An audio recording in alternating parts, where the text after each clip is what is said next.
Hi, this is Stuart Weems and welcome to the Investopoly podcast. My goal is to give you simple, easy to understand strategies, insights and tips to help you master the game of building wealth. And in this episode, I'd like to ask you whether investment returns are important or not. You see, last week a prospective client, who actually is now subsequently a new client, asked me a very good question. They asked me whether I had any data that shows what investment returns I've generated on behalf of my clients. And whilst this sounds like a very logical question, my response was that not only did I not have this data, which I'll come back to, but also it wouldn't necessarily be that useful. Because the reason is that investment returns are highly dependent on a client's, many factors like a client's stage of life, their risk profile or appetite, how much investable cash flow they have, their starting financial position, and there's many, many factors that will determine what the plan is, what the asset allocation is, how aggressively we're investing, whether there's any borrowings involved and so forth. So unless those factors are identical to that prospective client, it really doesn't tell them very much about expected returns. Now, just a little sidebar on why I don't have that data. Well, if it would be incredibly easy to generate if all investments were on a investment platform, which a lot of our investments are, for example, super. So I can certainly pull out all our super returns over certain periods across our client base. But of course, clients have other assets like, in particular, direct property. So unless you're going to go out and value every single client's property independently at a particular point in time in the end of financial year, end of calendar year or something like that, it's going to be very difficult to work out what overall return you've generated for that particular client. And even if they have other assets, unlisted assets, those sorts of things, it can be inherently difficult. So whilst I've thought about a number of times it would be good to sit down and work out what is the overall return I've been generating for clients, it's not an easy task. It's a very timely and costly task if you're going to do it. And really the basis of this podcast, or the theme of this podcast, is it going to provide us any meaningful information? So the first observation or thought, certainly when I was asked the question, was that really does returns tell us the full story? And it doesn't. So, if I told you that we generated 100% return for our clients over the last 12 months, of course you'd probably be impressed. And most people aren't going to say, no, I don't want 100% return. But really it tells me nothing about two things. Firstly, the risk that I took to generate that return. High returns are almost impossible to achieve without taking high risk. Now, high risk isn't appropriate for a lot of people. Secondly, whether those returns are sustainable. And I don't think anyone's going to be surprised if I argued that 100% per annum returns are just not sustainable. It's not going to go on forever. But we have to realize that the laws of compounding capital growth tell us we're much better off if we just earn a sort of basic or average return each year for the next 30 years than try and shoot for the fences and generate 100% in one year, but then losses in other years and so forth. So you're better off to have a nice, smooth, predictable return than significant volatility over time. The other important observational comment I have is that longer-term returns are important, yes, but short-term returns aren't necessarily that important to measure, or not necessarily measure, but you can't necessarily expect to be better off in the short run when you start investing. And I got a couple of examples where that might occur in our client base. So the first one, and probably a really common one, is if I go and advise a client to invest in property, will I enjoy a lot of capital growth over the first 12 months of owning that property?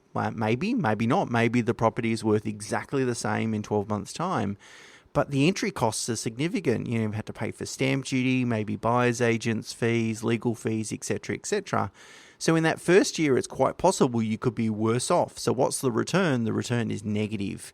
Does that mean it's bad advice or a bad strategy? Of course not. If it's a great property, it's going to generate significant wealth over the next 30 years. But that shorter term return doesn't necessarily reflect that. A second example was leading up to COVID, so during, say, 2018 and 19, we were actively reducing the amount of exposure our clients had to the US tech sector, mainly because we were mostly concerned about the valuations and the sustainability of those valuations, and therefore what future returns we might receive. Now, when COVID hit, we know what happened. All those technology companies did incredibly well. Work from home was a new fad, and all of a sudden, let's invest in technology. And so by having a lower exposure to that sector, we underperform the broader market.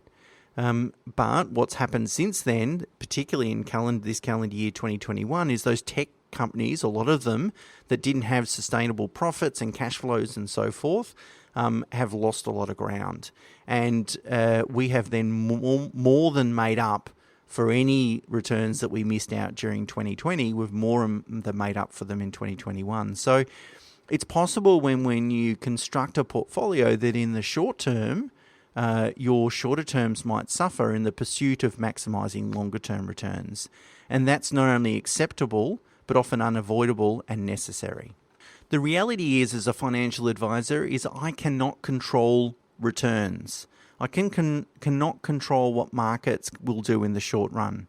And in fact, no one in the world has control of that over that. And in the short term, markets can be irrational, unpredictable, highly volatile. They can be all those things. And we have to realize or come to terms with the fact that no one in the world, Nobel laureates or otherwise, have developed a model that can reliably and consistently predict what assets will do in the short term. The reality is no one has any control and no one really knows. However, the factors I can control on behalf of my clients, there's many of those factors, including the investment fees that we pay, the methodology that we employ, whether it's robust, tested, evidence-based, the investment strategy, long-term strategy that we formulate for clients, the asset allocation that we adopt, the quality of the underlying investments. All those things I can control, but I cannot control the ultimate returns. In the long run, we know that all those factors, all those decisions greatly contribute towards the returns. So in the long run, returns are arguably more predictable. Let me explain this or illustrate this with a short analogy. Think about a personal trainer. A personal trainer doesn't have any control over the amount of weight her client might lose in the short run. But the personal trainer can control how much her client exercises, the meal plan that her client follows, and other sort of environmental factors. The weight her client loses is merely a consequence of these behaviours. And we know that, or most of us know that, if her client consistently follows a strong exercising program, a disciplined meal plan, etc., for many months or even years, the results become far more predictable. That is, they're going to lose weight, they're going to be healthier, etc. Well, the same is true when it comes to financial advice. I don't know what returns will do, I don't know what markets will do, but I know that if we follow a disciplined, fundamentally sound approach, that in the long run, it's going to work out really well. In the short run, no one really knows. So this topic made me think about a study that's done every year by a global investment manager called Russell Investments. And so their most recent study in 2021 looked at how valuable is financial advice and what are the components of that. And they look to calculate, and I've got the link in the show notes and on the blog on the website to the full report.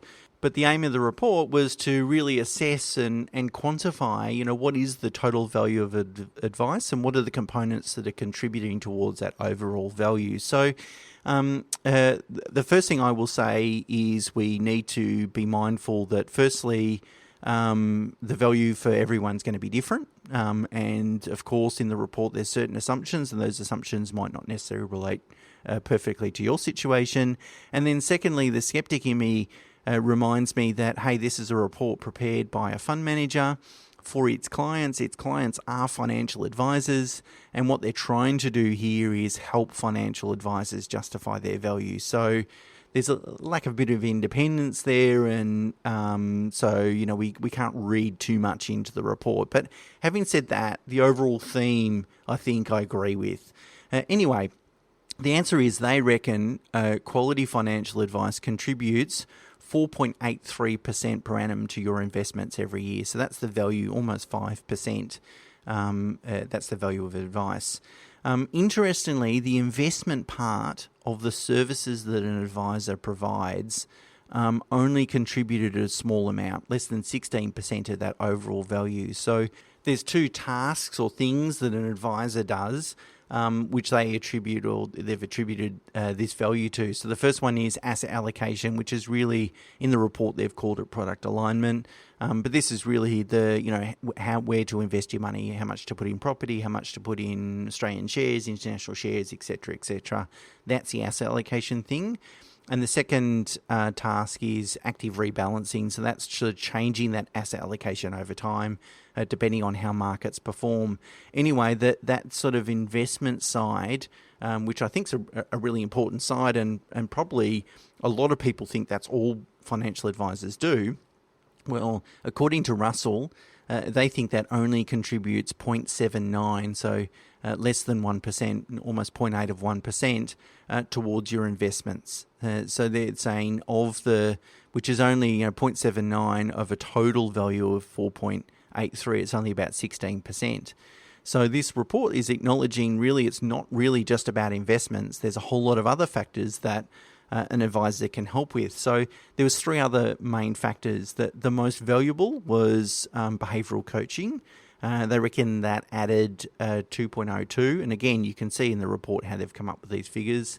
I describe behavioural coaching as stopping my clients from making costly mistakes. And a mistake can include not following fundamentally sound advice. So, someone's here to help you, to steer you in the right direction. Let them do that. And this can be, I think, incredibly valuable.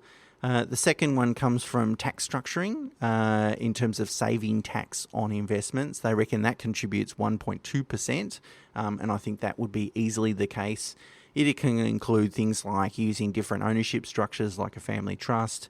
Different investment products will have different return distributions and allocations and so forth. And even super strategies, there's a lot you can do with super to minimise tax on investments. So they reckon that adds 1.2%. And the last one was having a strategic plan. And they reckon that added 0.82%. And that plus the investment advice was the total value. So the strategic plan, mainly it provides a context for making financial decisions. So if I have a strategic plan and I'm contemplating X or Y, buying a holiday house or changing my employment and therefore it has an impact on my income, if I'm contemplating making those decisions and I don't have a plan, I don't know how it's going to impact me. But if I have a plan, a well-defined strategic financial plan, then I can measure, will this add to the plan or detract from the plan, and therefore is it a good idea or not? So it's really interesting to see that this report's really saying that it's the non-investment related matters where the most value lives in regards to financial advice. And on a general theme, I agree with that, although I think the investment related matters are still very important. For example, if I've seen some terrible advisors put clients in terrible investments that have not performed and lost a lot of money and or missed a lot of opportunity cost. And so you'd be hard pressed to argue that there's not a lot of value in making sure the actual investment part is right. Look, I appreciate that choosing a financial advisor is probably an inherently difficult task, because how do you really judge the value of advice when you don't even know what the advice is going to be? Until a financial planner actually develops a plan, even they can't speak to, what the outcomes might possibly be. So as I've said in the past, you should absolutely focus on factors like independence, experience, credibility, their philosophy that they employ, and whether it's evidence-based and so forth. A lot of those things go a long way to assuring you whether that advisor is the right firm and the right person or not. Now, of course, it's tempting to ask you about investment returns, but I really don't think that provides a lot of insight. Of course, if you're choosing a stockbroker and all they're doing is investing a certain element of your portfolio, then that's a very valid question. But if it's holistic advice, then historic returns don't necessarily tell you the full picture. Perhaps a better question would be, what is the longevity of your relationship? So how many clients do you lose to other advisors? How many clients do they have that decide that they don't want to deal with you anymore and they pick another advisor to move to? Because I think if that is low or zero, then it gives you a sense that that their clients feel like they're getting value, and secondly, that their clients are happily advancing towards their goals, because you're not going to hang around with an advisor if you don't think you're getting value and if you're not moving ahead, are you? So I think that probably provides better insight than what the returns question might do. Anyway, that wraps up my riff about investment returns and how important they are in the context of our overall plan. At the end of the day, as a financial advisor, my main goal is to help my clients achieve their goals. And it's a very sort of goal-orientated outcome approach. And I think at the end of the day, we all want to just enjoy a really comfortable retirement, have choice about at some stage of life how much we want to work or not. And not need to worry about money. And if I think we can deliver on all those things, then I think most of my clients are going to be pretty pleased. Okay, that's it for me for this week. Until next week, bye for now.